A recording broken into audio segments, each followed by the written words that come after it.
ನಮಸ್ಕಾರ ಸ್ನೇಹಿತರೆ, ನಮ್ಮ ನಂಬಿಕೆಗೆ ಸ್ವಾಗತ ಸುಸ್ವಾಗತ.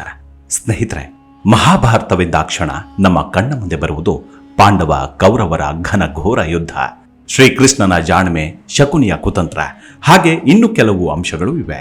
ಆದರೆ ನೀವು ಕಂಡು ಕಾಣದಂತಹ ಕೆಲವು ಮಾರ್ಮಿಕ ಘಟನೆಗಳು ಮಹಾಭಾರತದಲ್ಲಿ ನಡೆದಿದೆ. ಅದರಲ್ಲಿ ಒಂದು ಈ ಶಕುನಿಯ ಸಂಕಲ್ಪ.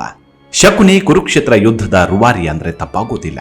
ಆತನೊಬ್ಬ ಇಲ್ಲದಿದ್ದರೆ ಆವತ್ತು ಕುರುಕ್ಷೇತ್ರ ಯುದ್ಧ ನಡೀತಿರ್ಲಿಲ್ಲ, ಕುರುವಂಶದ ನಾಶವೂ ಆಗ್ತಿರ್ಲಿಲ್ಲ. ಅಷ್ಟಕ್ಕೂ ಯಾರು ಈ ಶಕುನಿ? ಸ್ವಂತ ತಂಗಿಯ ವಂಶವನ್ನೇ ನಾಶ ಮಾಡೋ ಶಪಥ ಮಾಡಿದ್ದಾದ್ರೂ ಯಾಕೆ? ಶಕುನಿಯ ಕಾಲು ಊನಗೊಂಡಿರೋದ್ರ ಹಿಂದೆ ಇರೋ ರಹಸ್ಯವಾದ್ರೂ ಏನು? ಜೀವನದುದ್ದಕ್ಕೂ ಅನ್ಯಾಯ ಮಾರ್ಗದಲ್ಲಿ ನಡೆದ ಶಕುನಿಗೆ ಕೊನೆಗೆ ಸ್ವರ್ಗ ಪ್ರಾಪ್ತಿಯಾಗಿದ್ದೇಗೆ ಅನ್ನೋದನ್ನ ಇವತ್ತಿನ ಎಪಿಸೋಡ್ನಲ್ಲಿ ತಿಳಿದುಕೊಳ್ತಾ ಹೋಗೋಣ. ಹಾಗೆ ಈ ಮೊದಲೇ ಶಕುನಿಯ ಒಂದು ವಿಡಿಯೋವನ್ನ ಮಾಡಲಾಗಿದೆ. ದಯವಿಟ್ಟು ಈ ವಿಡಿಯೋದ ಕೊನೆಯಲ್ಲಿ ಲಿಂಕ್ ಹಾಕಲಾಗಿದೆ, ದಯವಿಟ್ಟು ವೀಕ್ಷಿಸಿ. ಸ್ನೇಹಿತರೆ, ಶಕುನಿಯನ್ನ ಮಹಾಭಾರತ ಕಾಲದ ಮಾಸ್ಟರ್ ಮೈಂಡ್, ಪಿತೂರಿಗಾರ ಎಂದೆಲ್ಲ ಕರೆಯಲಾಗುತ್ತೆ.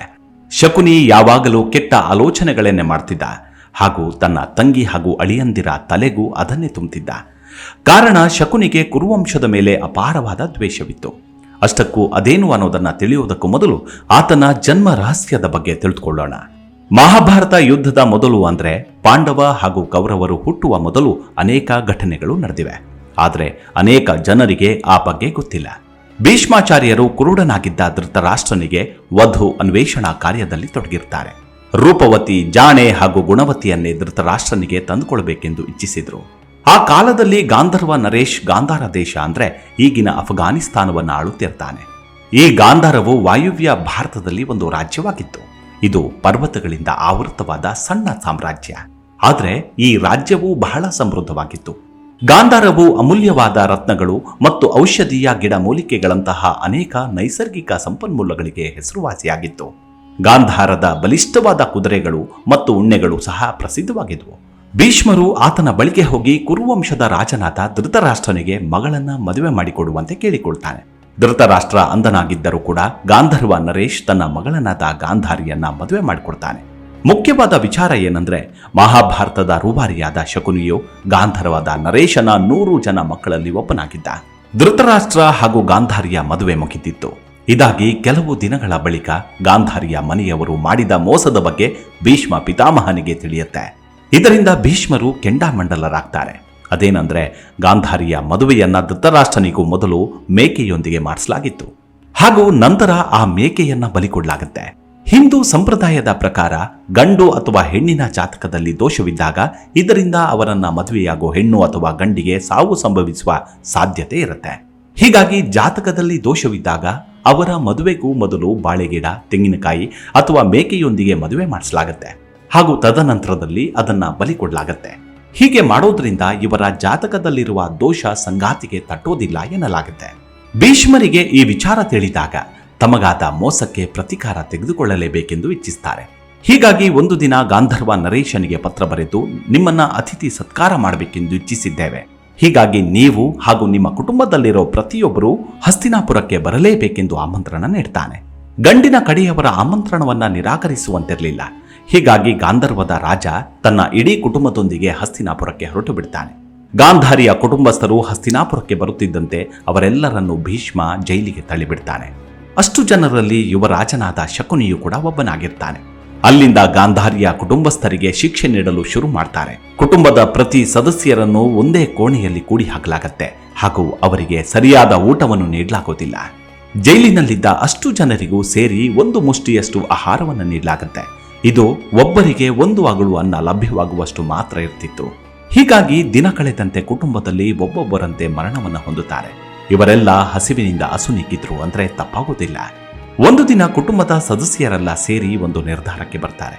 ಅದೇನಂದ್ರೆ, ಇದೇ ರೀತಿ ಮುಂದುವರೆದ್ರೆ ನಾವೆಲ್ಲರೂ ಒಂದು ದಿನ ಸತ್ತೇ ಸಾಯ್ತೇವೆ.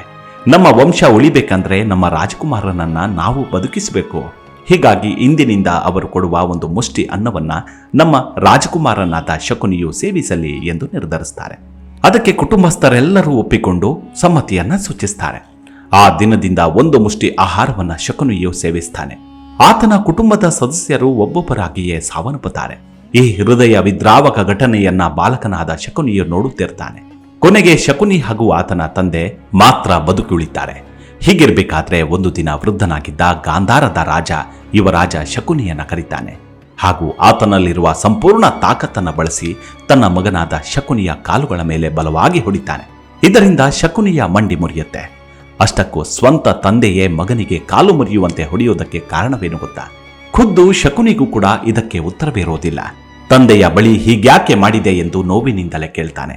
ಆಗ ಆತನ ತಂದೆ ಹೇಳ್ತಾನೆ, ನೀನು ಈ ಜೈಲಿನಿಂದ ಬಿಡುಗಡೆ ಹೊಂದಿದ ನಂತರ ನಿನ್ನ ಕುಟುಂಬಕ್ಕೆ ಆದ ನ್ಯಾಯವನ್ನ ಸುಲಭವಾಗಿ ಮರೆತು ಬಿಡ್ತೀಯ. ಇಡೀ ಕುಟುಂಬವೇ ತಮ್ಮ ಆಹಾರವನ್ನ ನಿನಗೆ ನೀಡಿ ತಮ್ಮ ಪ್ರಾಣತ್ಯಾಗ ಮಾಡಿದ್ದಾರೆ. ನೀನು ಕುರುವಂಶದ ಮೇಲೆ ಸೇಡು ತೀರಿಸಿಕೊಳ್ಳಲೇಬೇಕು ಹಾಗೂ ಅವರ ವಂಶವನ್ನ ನಿರ್ವಂಶ ಮಾಡಬೇಕು. ನಾನ್ಯಾಕೆ ನಿನ್ನ ಕಾಲನ್ನ ಮುರಿದಿದ್ದೇನೆ ಎಂದರೆ ನೀನು ಪ್ರತಿಯೊಂದು ಹೆಜ್ಜೆಯನ್ನಿಡುವಾಗ ಆ ಸೇಡಿನ ನೆನಪು ನಿನಗಾಗಲಿ ಎಂದು. ನೀನು ಯಾವಾಗ ಕುರುವಂಶವನ್ನ ನಿರ್ವಂಶ ಮಾಡುತ್ತೀಯೋ ಅಂದು ನಮ್ಮ ಆತ್ಮಕ್ಕೆ ಶಾಂತಿ ಸಿಗಲಿದೆ ಎಂದು ಹೇಳ್ತಾನೆ. ಇದರ ಜೊತೆಗೆ ಮತ್ತೊಂದು ಮುಖ್ಯವಾದ ವಿಚಾರವನ್ನು ತನ್ನ ಮಗನಾದ ಶಕುನಿಗೆ ಹೇಳ್ತಾನೆ. ನಾನು ಸತ್ತ ನಂತರ ನನ್ನ ಬೆನ್ನುಮೂಳೆಯಿಂದ ನೀನು ಪಗಡೆಯನ್ನು ತಯಾರಿಸು. ಆ ಪಗಡೆಗಳು ಎಷ್ಟು ಶಕ್ತಿಶಾಲಿಯಾಗಿರುತ್ತವೆ ಎಂದರೆ ಪಗಡೆಯನ್ನ ಉರುಳಿಸಿದಾಗಲೆಲ್ಲ ನೀನು ಬಯಸಿದ ಸಂಖ್ಯೆ ಆ ಪಗಡೆಯಲ್ಲಿ ಬರುತ್ತೆ ಎಂದು ಹೇಳ್ತಾನೆ. ಆ ಪಗಡೆಯೇ ಮಹಾಭಾರತದ ಯುದ್ಧಕ್ಕೆ ಮೂಲ ಕಾರಣ ಅಂದರೆ ತಪ್ಪಾಗುವುದಿಲ್ಲ. ಇದೇ ಪಗಡೆಯಿಂದ ಪಾಂಡವರು ದ್ರೌಪದಿ ಸೇರಿದಂತೆ ಸಕಲ ಸಂಪತ್ತನ್ನು ಕಳೆದುಕೊಳ್ತಾರೆ. ಶಕುನಿ ಕೌರವರ ಜೊತೆಯಲ್ಲಿ ಒಳ್ಳೆಯವನಂತೆ ನಟಿಸ್ತಿದ್ದು ಅವರ ವಂಶವನ್ನ ನಿರ್ವಂಶ ಮಾಡುವ ಉದ್ದೇಶದಿಂದ ಹೊರತು ಅವರ ಮೇಲಿದ್ದ ಪ್ರೀತಿಯಿಂದಲ್ಲ. ಶಕುನಿಯು ಕುಂಟನಾಗಿದ್ದ ಕಾರಣ ಆತ ತನ್ನ ಜೀವನದುದ್ದಕ್ಕೂ ಊನಗೊಂಡ ಕಾಲಿನೊಂದಿಗೆ ಜೀವನ ಕಳೀತಾನೆ.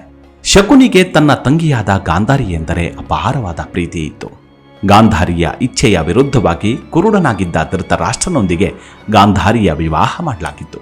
ತಂಗಿಯ ಮೇಲೆ ಅತೀವ ಪ್ರೀತಿ ಇದ್ದರೂ ಅಪ್ಪನ ಮಾತನ್ನ ಉಳಿಸಿಕೊಳ್ಳೋದು ಶಕುನಿಗೆ ತುಂಬಾನೇ ಮುಖ್ಯವಾಗಿತ್ತು. ಹೀಗಾಗಿ ಕುರುವಂಶದ ನಾಶಕ್ಕೆ ತನ್ನಿಂದಾದ ಸಂಪೂರ್ಣ ಪ್ರಯತ್ನವನ್ನು ಮಾಡ್ತಾನೆ.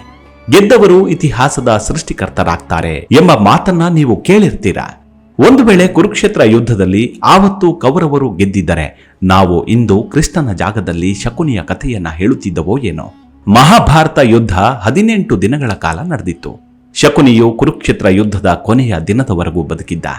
ಶಕುನಿಯು ಎಷ್ಟು ಚಾಣಾಕ್ಷನಾಗಿದ್ದನೆಂದರೆ ತನ್ನ ಮೇಲೆ ಯುದ್ಧಕ್ಕೆ ಬಂದವರಿಗೆ ಮಣ್ಣು ಮುಗಿಸಿ ಅಲ್ಲಿಂದ ಪಾರಾಗುತ್ತಿದ್ದ. ಇದೇ ಶಕುನಿಯು ಭೀಷ್ಮ ಪಿತಾಮಹ ಬಾಣಗಳ ರಾಶಿಯ ಮೇಲೆ ಬಿದ್ದು ಕೊನೆಯುಸಿರೆಳೆಯುವ ಕ್ಷಣಗಳನ್ನ 2 ಕಣ್ಣುಗಳಿಂದ ನೋಡ್ತಾನೆ. ಅನ್ಯಾಯದಿಂದಾಗಿ ಕರ್ಣನ ಸಾವನ್ನ ಕಾಣ್ತಾನೆ. ದುಶ್ಯಾಸನನ ಕ್ರೂರ ಸಾವು ಆತನ ಕಣ್ಣೆದುರೇ ಆಗತ್ತೆ. ಜೊತೆಗೆ ಕೌರವರ ವಿನಾಶ. ಇದೆಲ್ಲವನ್ನು ಕಂಡು ಶಕುನಿಗೆ ಎಲ್ಲಿಲ್ಲದ ಸಂತೋಷವಾಗಿತ್ತು.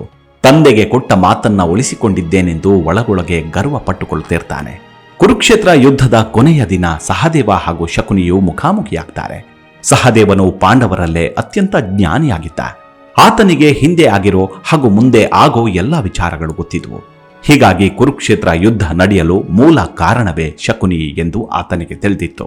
ಶಕುನಿಯು ಆ ದಿನ ಪಶ್ಚಾತ್ತಾಪ ಪಟ್ಟುಕೊಳ್ತಾನೆ ಹಾಗೂ ತಾನು ಮಾಡಿದ ಎಲ್ಲ ತಪ್ಪುಗಳನ್ನ ಹಾಗೂ ದುಃಖವನ್ನ ಸಹದೇವನಿಗೆ ಒಂದೊಂದಾಗಿ ಹೇಳ್ತಾನೆ.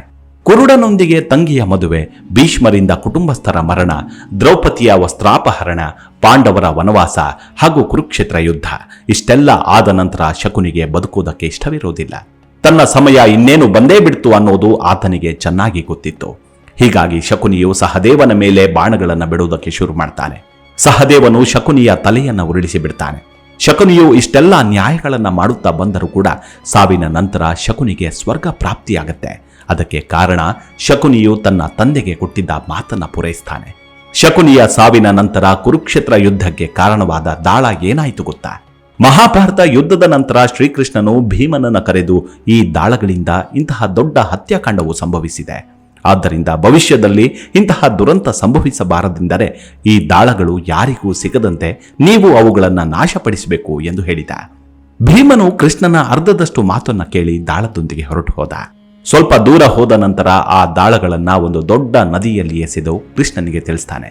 ಆಗ ಕೃಷ್ಣನು ನೀನು ದೊಡ್ಡ ಅನಾಹುತ ಮಾಡಿದೆ ಎಂದು ಹೇಳ್ತಾನೆ. ಉರುಳುತ್ತಿರುವಾಗ ಆ ದಾಳಗಳು ಯಾರ ಕೈಗೆ ಸಿಕ್ಕಿದರೂ ಮತ್ತೆ ಜೂಜು ಶುರುವಾಗಿ ಮಾನವರ ವಿನಾಶಕ್ಕೆ ಕಾರಣವಾಗತ್ತೆ. ಕೊನೆಗೂ ಶ್ರೀಕೃಷ್ಣನ ಮಾತುಗಳು ನಿಜವಾಯಿತು. ದಾಳಗಳು ಸಾಮಾನ್ಯ ಜನರ ಕೈಗೆ ಸಿಕ್ಕಿಬಿದ್ದ ಕಾರಣ ಜೂಜು ಇಂದಿಗೂ ಸಮಾಜದಲ್ಲಿ ಒಂದಲ್ಲ ಒಂದು ರೂಪದಲ್ಲಿ ಚಾಲ್ತಿಯಲ್ಲಿದೆ. ನಿಮಗೆ ಗೊತ್ತಾ, ಶಕುನಿಯನ್ನ ಕೂಡ ಆರಾಧಿಸಲಾಗುತ್ತೆ. ಆತನಿಗೂ ಕೂಡ ದೇವಾಲಯವಿದೆ. ಅದು ಕೇರಳದಲ್ಲಿ ಪ್ರತ್ಯೇಕವಾಗಿ ಶಕುನಿಗೆಂದೇ ದೇವಾಲಯವನ್ನು ನಿರ್ಮಿಸಲಾಗಿದೆ. ಮಹಾಭಾರತದಲ್ಲಿ ಶಕುನಿ ಖಳನಾಯಕನಂತೆ ಕಂಡರೂ ಕೂಡ ಈತನಲ್ಲಿ ಸಾಕಷ್ಟು ಒಳ್ಳೆಯ ಗುಣಗಳಿದ್ದವು ಎಂದು ಹೇಳಲಾಗುತ್ತೆ. ಈತನ ಉತ್ತಮ ಗುಣಗಳಿಂದಲೇ ಕೇರಳದ ಕೊಲ್ಲಂ ಜಿಲ್ಲೆಯ ಕುರಾವರ್ ಸಮುದಾಯವು ಈತನನ್ನ ಪೂಜಿಸುವಂತಾಯಿತು.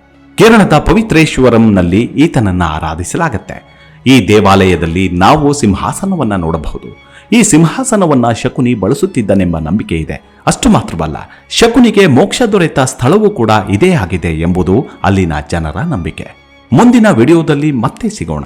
ಅಲ್ಲಿವರೆಗೂ ನಿಮ್ಮ ಆರೋಗ್ಯದ ಕಡೆ ಗಮನವಿರಲಿ. Take care. ನಮಸ್ಕಾರ.